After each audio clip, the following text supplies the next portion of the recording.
He picked the wrong woman to humiliate the wrong morning, the wrong street, the wrong audience, the wrong century, and yeah, that matters because what he thought was just another traffic stop was actually the match that lit a fuse under an entire town, maybe a country. Maybe you, if you let it, you ever watch somebody get smaller in real time, like their power is leaking out through the seams, and you don't know whether to cheer or cry. You just know you're seeing the truth without makeup, okay?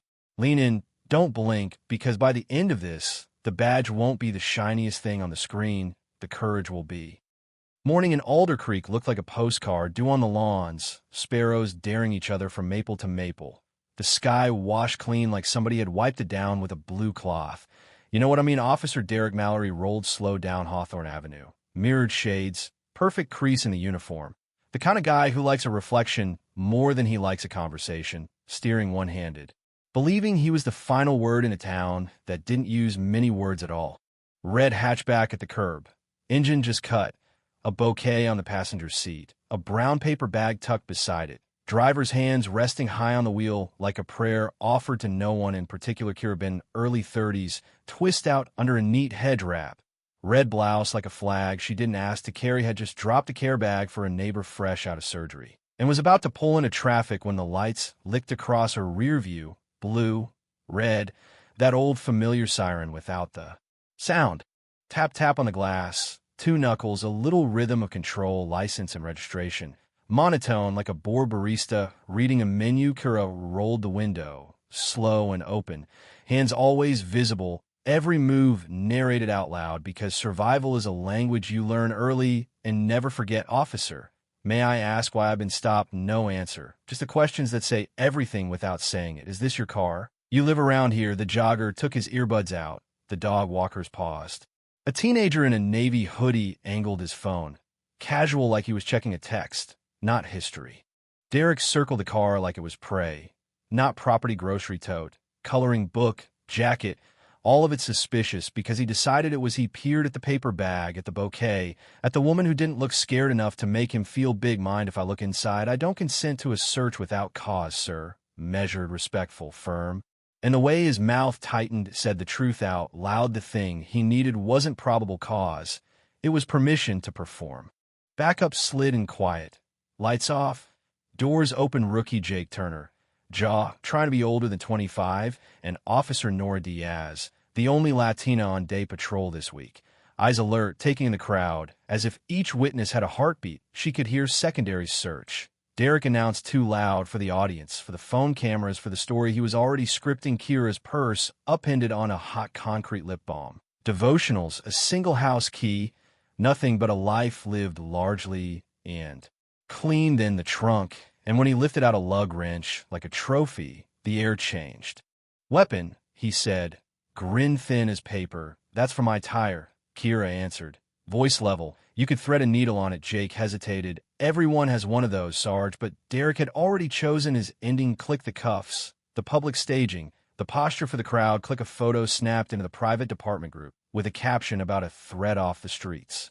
The kind of lie that eats its own tail if you feed it enough fear. Inside Howard's Market, Mr. Howard wiped his hands on a rag he'd been using since 1989 and watched through the glass as if the town's soul was pressing its nose against it. Derek shoved a pre-filled incident statement under the old man's pen. Standard procedure. Just sign. And we all know what fear does to a hand. Howard scrawled, trembling. Not a witness, just a man cornered by authority. And outside, phones rose like sunflowers toward the spectacle. By late afternoon, the edited video hit the neighborhood watch page, then the mothers group, then the town's Facebook. You know the one. Remember to bring a casserole to the fall festival. And also, here's a woman who's a danger to our values. Cut tight to Kira's jaw. Not her words. Zoom in on the lug wrench like it's a barrel. Skip the part where she said, I do not consent. Skip the part with nothing to find. Add the voiceover with Derek's baritone sermon. This is what we deal with in Alder Creek. And watch the comments bloom like a rash. Keep Alder Creek safe. Just comply. And there's no problem. Send them back. Something ugly in coded grammar. Something older than anybody wants to admit. You know what I mean? But when the feed is all fireworks, that's when the quiet truth arrives in a freelancer's inbox. No subject, no signature, single line. You want the whole thing. Aaliyah Stone, local reporter. Lifelong agitator in canvas sneakers clicked play on a file longer than the viral cut, and there was the real film. The body cam without scissors, the teenager's phone without music, the off-mic mutter that slipped from Derek's mouth like he'd forgotten the world was listening people like you were good at hiding things, and that, my friend, is when a story tips. Let me back up a sec. Night fell like a curtain, and in Kira's living room the lamp glowed small and stubborn. The way hope does when you're tired. Jaden Price, ex-Marine, best friend, the kind of man who knocks once and enters twice, because family isn't always blood, set a bag of groceries on the counter, and said, "Eat first, fight better," like a prayer disguised as advice. Kira's phone buzzed nonstop headlines, threats, think pieces from people who don't think much until a video call snapped. The room into focus, Aaliyah's face, lit by a laptop, eyes on fire. "I have the raw," she whispered, "and I'm going to publish, but when this goes live, they'll come harder, let them," Jaden said, a promise more than a boast. Kira crossed to the hall closet, reached past coats and soft boxes of memory, and pulled an olive folder with its own heartbeat commendations from her Army years, a faded unit patch, and under that, a certificate with a federal seal that lands like a gavel. Special agent, Department of Justice, not a mask, not a trick, an assignment she had worn like skin for months. Undercover in her own hometown, watching, recording, waiting for the shape of the monster to step into the light. She slid the folder back into its hiding place. Not yet. Not until it mattered. Tapped a tiny button under her watch band, a breadcrumb to a server far away.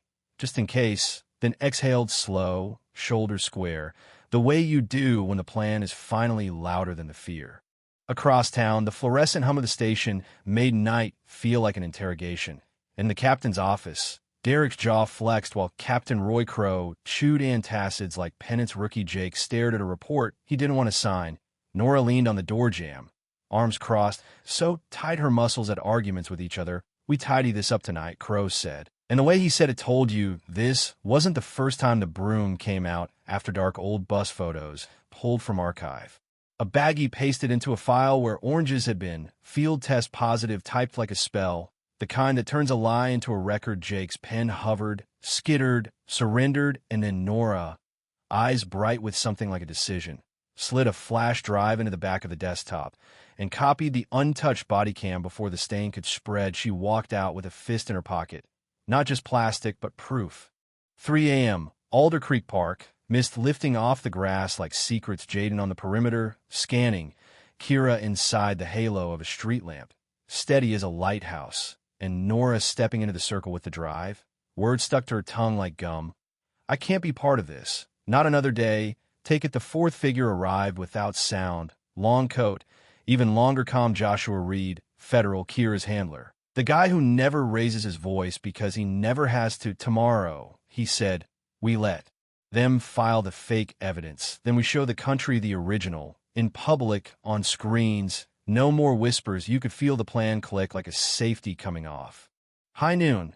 Town hall, every folding chair occupied. Aisles jammed with tripods and backpacks, and people who promised themselves they wouldn't cry on live TV. Mayor Sloan took the mic, voice clipped like a principal on assembly day. And then Kira walked into the light in that red blouse that had become more symbol than fabric, and plugged in Nora's drive, screens inflated with truth. Derek's voice. The search that found nothing. The lug wrench that wasn't a gun. The off-mic rot, the captain's threats. The file time-stamped, showing edits made in the same hour the Facebook post went up. Gasps rolled through the room like weather, and folks who used a comment, "Just follow orders," started staring real hard at their shoes. Derek tried to rally, "Witch hunt. I'm the only one keeping you safe," but nobody moved when he called them family. And when Joshua flashed his credentials, the stage changed. Zip codes, a phalanx of agents at the wings, the DEA with a stack of warrants. Captain Crow led away first, face gray with the look of a man who realizes the house he built was on someone else's land. And then, because the truth loves a twist, Joshua turned to the crowd and said the thing that broke the internet in 12 seconds. "Miss Benton is a federal agent assigned to uncover civil rights violations here in Alder Creek." The room split wide. Cheers and shocked cries folding over each other. "Not pretty, not neat, but honest." Nora stepped to the mic, voice shaking and sure. "I was told to falsify. I won't anymore." And somewhere in the back, Jake wiped his eyes with the back of his hand like he was 14 again and got caught telling the truth at last. You'd think that's the ending: gavel, cuffs, news cheerin's doing the absolute most, but real life doesn't fade to black when the villain exits. It keeps walking barefoot over hot pavement that night. Kira's porch took a hit. Spray paint hissed, "Get out." A flower pot shattered. A masked figure tripped on a step and lost the mask. And under the porch light, his face looked like a cautionary tale. Bradley Kincaid, ex-cop, bounced in the first wave. Bitterness were a badge, used to be sirens carved the dark. Jaden had him face down before the second cruiser braked, and the neighborhood's phones filmed the new chapter: not rage, accountability. Then came the meeting that town's Don't Forget Community Center, banners hand-painted, unity not fear. The folding chairs full again, a listening that hurt, followed by votes that meant something: independent oversight, immediate suspensions, a real plan for training that wasn't just watch a video and sign a sheet. Aaliyah's article went national: raw footage embedded, receipts linked, no hedging, and for once the comment section was a place where strangers offered each other a chair and a glass of water instead of a grenade.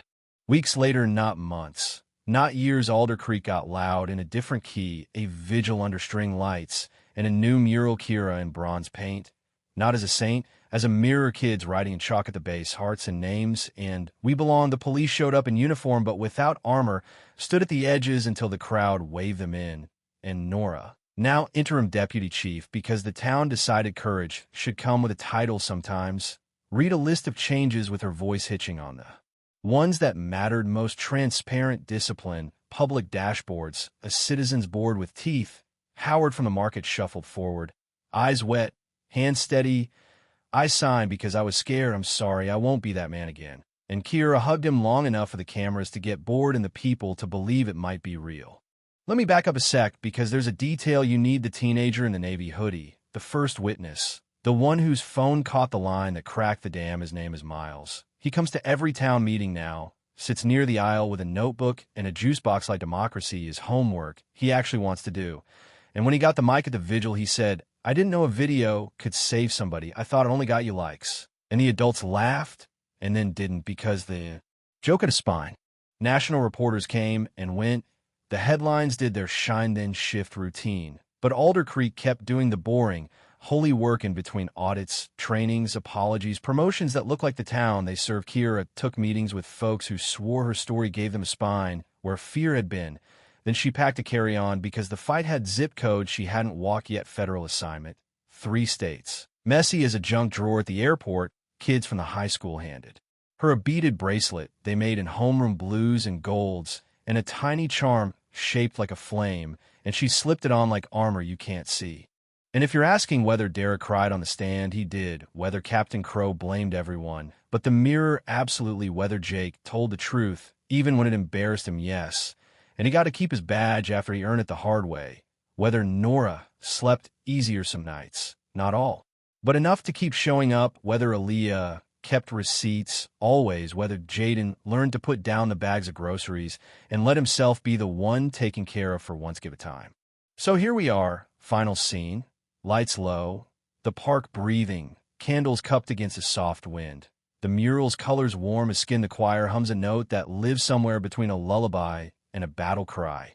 And Kira steps up under the glow, blazer simple, badge clipped, bracelet flashing when she lifts her hand. And she doesn't preach, she doesn't scold, she just tells the truth like someone handing you water on a hot day. "Justice isn't a place we arrive," she says, voice catching steady again.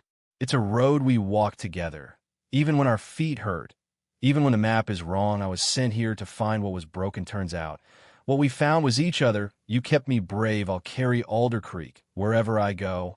She looks over the crowd, kids with chalk on their fingers, elders with memories that sting, officers with their hands open, not on their holsters, and for a beat the whole town breathes in at the same time. The projector lights the brick wall behind her, not with her face, but with names: the ones who were hurt, the ones who stood, the ones who spoke. A tapestry instead of a statue. The camera cranes rise, the drones hover, the world watches. And in that soft electric hush, you can feel a question float up like a lantern, slow and stubborn. What will we do next, when nobody's filming, when the hard parts don't trend?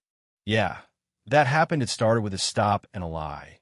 It grew into a plan and a reckoning. It ends for tonight with firelight on faces and the sound of a town deciding who it wants to be tomorrow. There'll be emails and hearings, and someone will probably say the word policy too many times, and there'll be pushback because power never gives you a receipt when it takes something back.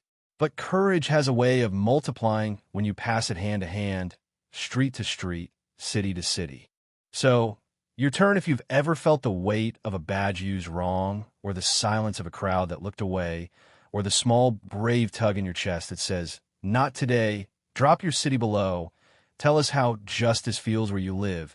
Tell us what you think is fair, what scares you, what you're willing to do. Do you believe what happened in Alder Creek could happen where you're the cover-up, the courage, the cleanup? And if it did, where would you stand? Let's argue the hard parts with care. Let's name the lines we won't cross. Let's build something sturdier than a headline, because justice isn't a word you say. It's a choice you keep making again and again. Together, you know what I mean.